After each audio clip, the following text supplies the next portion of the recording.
हनुमान ने काल के कार्य में हस्तक्षेप किया था। काल चक्र विपरीत दिशा में घूम रहा था। ग्रह नक्षत्र की स्थिति परिवर्तित हो गई थी।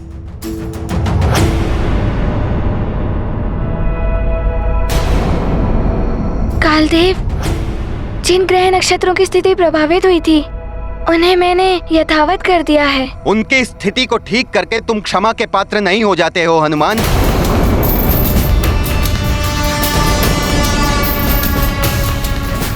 किंतु कालदेव, हनुमान ने अमृत की रक्षा करके हम सभी देवताओं पर बहुत बड़ा उपकार किया है। देवराज, मैं कालदेव की बात का समर्थन करता हूं। जो नियम तोड़ेगा वो दंड का पात्र तो होगा ही, और यदि नियम का पालन नहीं करना है तो नियम बनाने की आवश्यकता क्या है?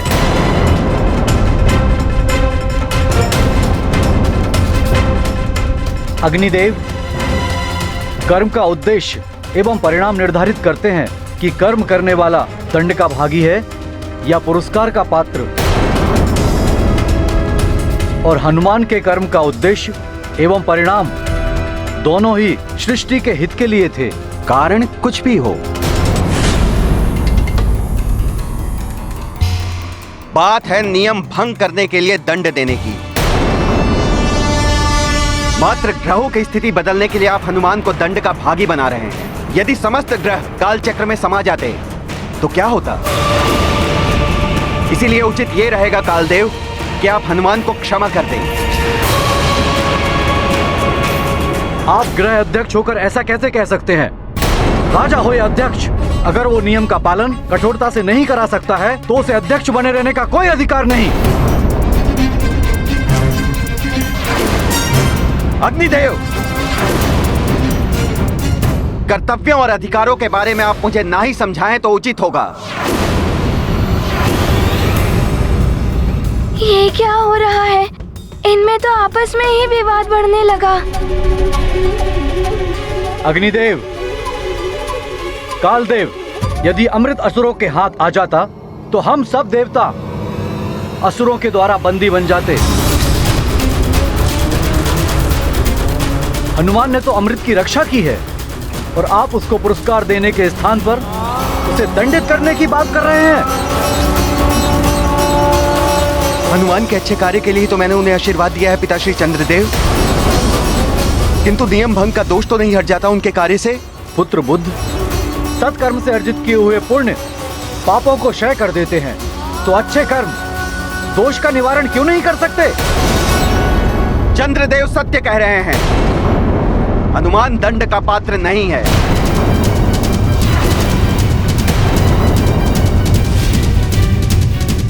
नियम तोड़ने का दंड हनुमान को मिलना ही चाहिए। मैं हनुमान को दंड देकर ही रहूंगा। नियम है तो यम है।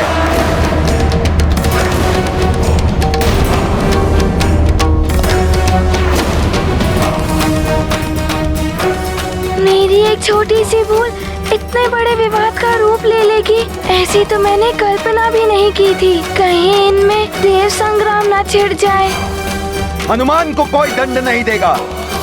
यदि उसे दंड देने की कोई चेष्टा भी करेगा तो उसे मेरे साथ युद्ध करना होगा। पिताश्री, हनुमान को नियम तोड़ने का दंड मैं अवश्य दूंगा।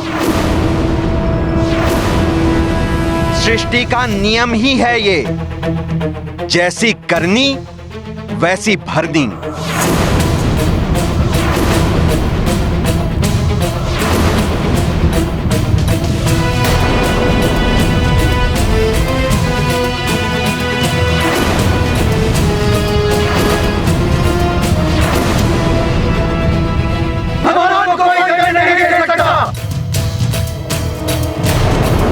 यदि इसके लिए मुझे अपने पुत्रों के विरुद्ध शस्त्र भी उठाने पड़े तो मैं पीछे नहीं हटूंगा। हाँ, हम पीछे नहीं हटेंगे। मेरे कारण देवताओं में युद्ध छिड़ जाए ये उचित नहीं है। मैं ऐसा नहीं होने दूंगा। हनुमान को नियम तोड़ने का दंड अवश्य मिलेगा। यदि उसे दंडित होने से बचाने के लिए मुझे आपके विरुद्ध भी शस्त्र उठाने पड़े तो मैं शस्त्र उठाऊंगा पिताश्री। हम शस्त्र उठाएंगे।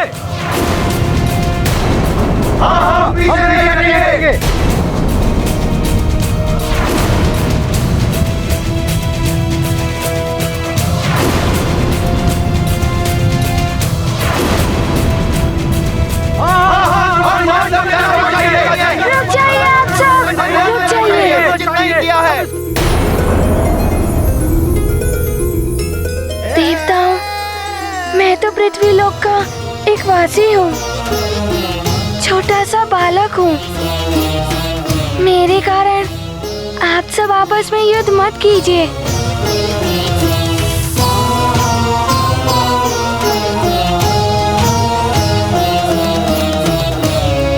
कालदेव, मैंने अपने पुत्र धर्म का पालन किया है। मुझे मात्र मेरी माँ का वचन पूर्ण करना था। तो तुम अपनी माँ का वचन निभाने के लिए हम देवताओं के भी नियम तोड़ दोगे? क्या तुम्हारी माँ हम देवताओं से भी बड़ी हो गई है क्या? हाँ कालदेव, एक पुत्र के लिए उसकी माँ का आंचल उसका संसार होता है। उससे बड़ा कोई नहीं होता कालदेव।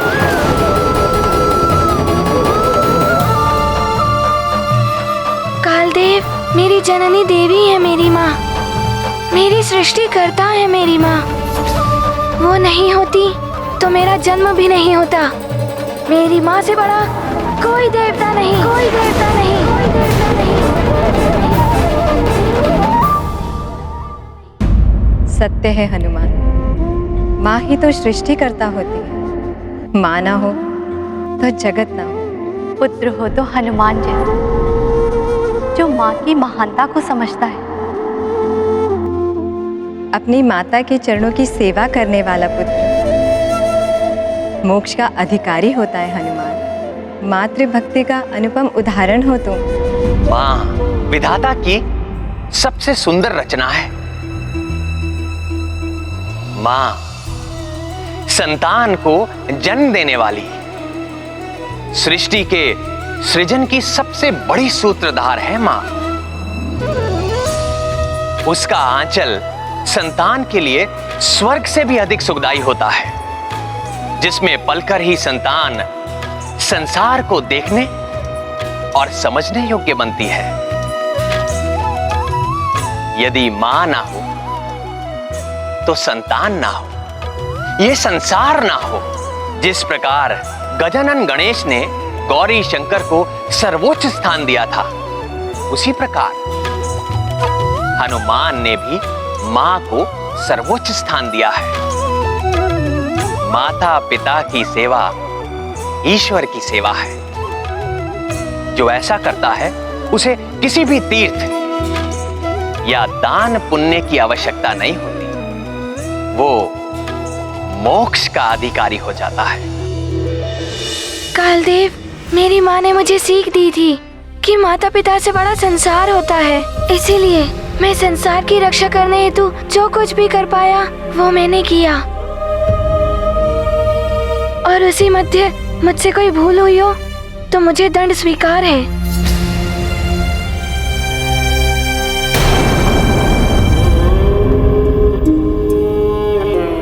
सूर्यदेव, आप सब देवताओं ने मेरा पक्ष रखा, उसके लिए मैं आप सबका आभारी हूँ। किंतु मैं जानता हूँ यदि मेरी माँ को ज्ञात हो गया कि उनके पुत्र के कारण समस्त देवताओं में युद्ध छिड़ गया है तो उन्हें बहुत दुख होगा, और उनके दुख से बड़ा दंड मेरे लिए और कुछ नहीं होगा।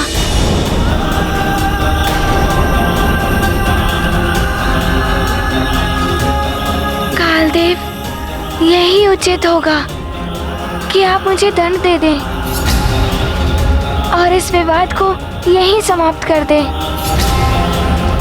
मैं दंड के लिए प्रस्तुत हूँ।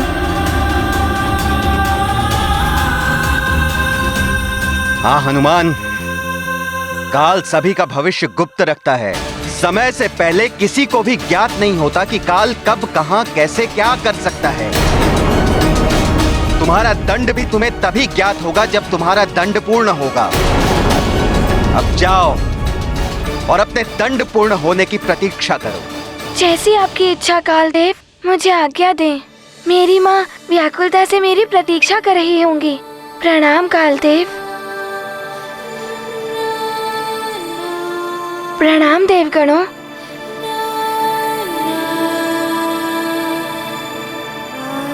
प्रणाम देवराज।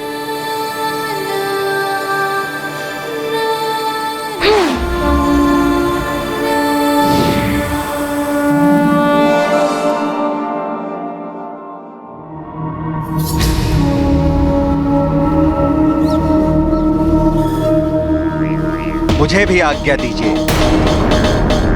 प्रणाम।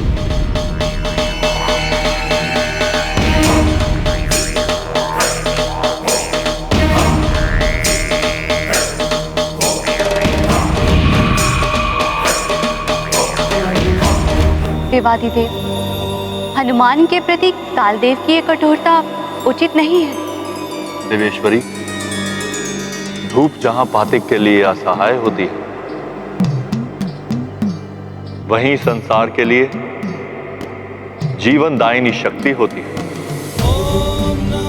वृक्ष की छाया पथिक को सुखद प्रतीत होती है, वही छाया वृक्ष के नीचे उगने वाले पौधों के विकास के लिए बाधक होती है। अतः उचित अनुचित का दृष्टिकोण सबका भिन्न भिन्न होता है। वायुदेव के हृदय में हनुमान के प्रति पितृभाव, सूर्यदेव, चंद्रदेव हनुमान के कार्य को जगत कल्याण से जोड़कर देख रहे हैं, तो दूसरी ओर शनिदेव, कालदेव नियमों के पालन को प्रमुखता देते हैं। तो कुछ ऐसे भी हैं जो उचित अनुचित का निर्णय अपने अहंकार से करते हैं और अपने निर्णय को ही सर्वोपरि समझते हैं।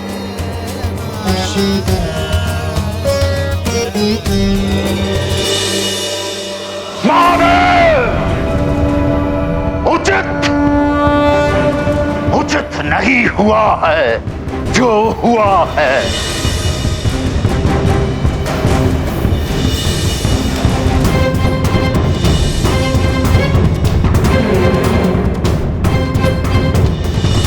तुमने जो पिया है वो अमृत नहीं, चंद्रलोक का जल है, साधारण चंद्र जल। हरी स्वभाव है। संसार के समस्त असुरों के सामने अपमान किया गया। आपके परम ज्ञानी रावण का अपमान किया गया। और क्यों हुआ यह अपमान? इस अपमान का कारण है वो जिसे आपने अपने शीश पर बैठा रखा है। कपटी चंद्रदेव ने छला है मुझे।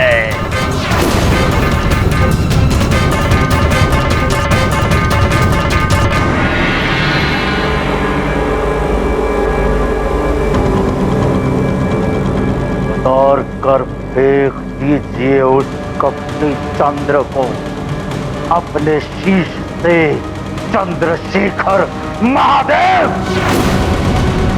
अन्यथा मैं उतार कर फेंक दूंगा अपने शीश को और डाल दूंगा आपके चरणों में। मेरे अपमान के वक्त मौन बैठे हुए थे ना आप, तो अब मैं भी मौन हो जाऊंगा सदा के लिए। मुझे अमृत चाहिए महादेव। मैं अपना शीश आपके चरणों में डाल दूंगा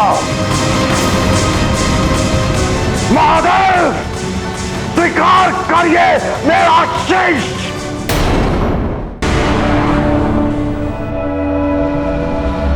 समय से पहले किसी को भी ज्ञात नहीं होता कि काल कब, कहां, कैसे, क्या कर सकता है। तुम्हारा दंड भी तुम्हें तभी ज्ञात होगा जब तुम्हारा दंड पूर्ण होगा। अब जाओ और अपने दंड पूर्ण होने की प्रतीक्षा करो। अच्छा होता कालदेव दंड के विषय में बता देते, ना जाने क्या दंड देंगे वो, किस रूप में देंगे। भवन के द्वार पर कोई है, कुछ देखा सा प्रतीत हो रहा है ये।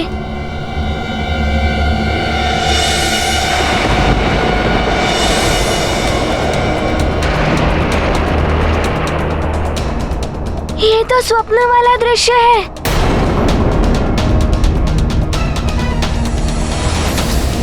सैनिक, ये कार्य अति आवश्यक है, शीघ्र हो जाना चाहिए। कहीं ये पिताश्री तो नहीं?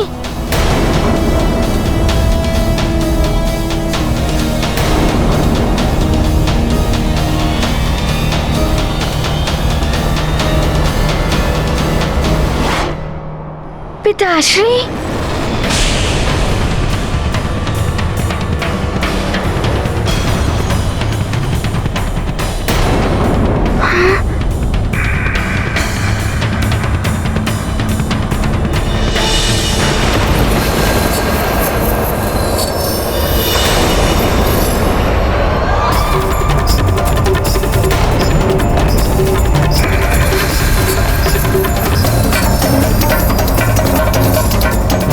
छाया स्वप्न में जो देखा था वो तो सत्य हो रहा है।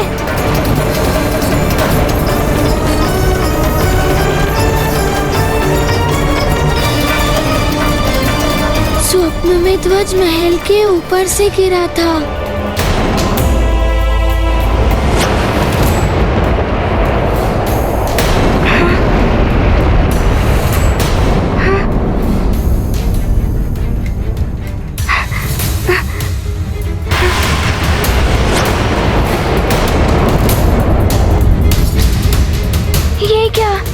ये ध्वज कहीं मेरे पिताश्री के ऊपर गिर गया तो?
काल सभी का भविष्य गुप्त रखता है।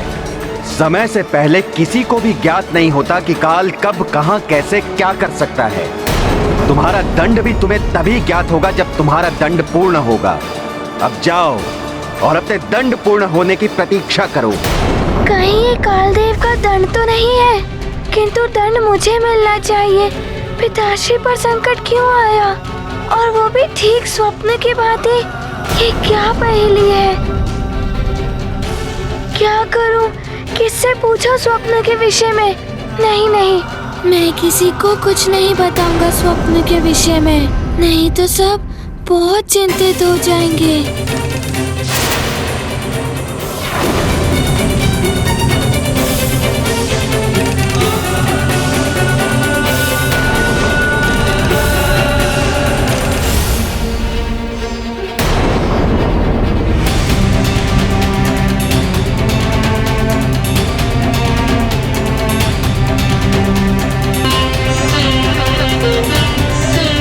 क्या हुआ पुत्र?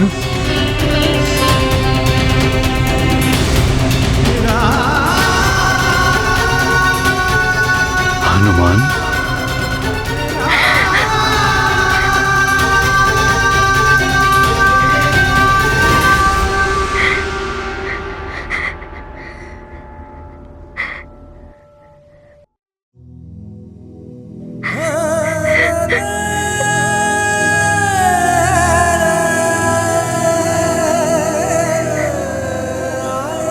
ये क्या? मेरा पुत्र हनुमान रो रहा है। कितने असुरों को परास्त करने वाला हनुमान, सारी सारी सृष्टि के संकट हरने वाला हनुमान रो रहा है।